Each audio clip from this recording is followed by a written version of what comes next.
Ever heard of Nifty 500? Here's what it really means.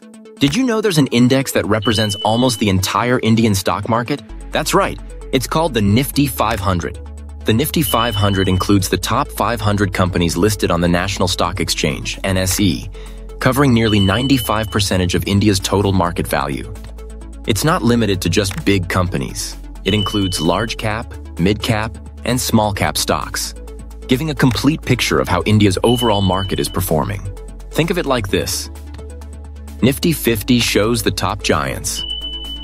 Nifty 100 adds the next leaders. But Nifty 500 shows everyone that matters in the market. When the Nifty 500 goes up, it means most Indian companies, big and small, are doing well.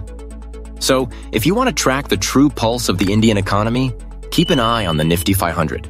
Stay tuned with R Square Market Insights for simple market insights.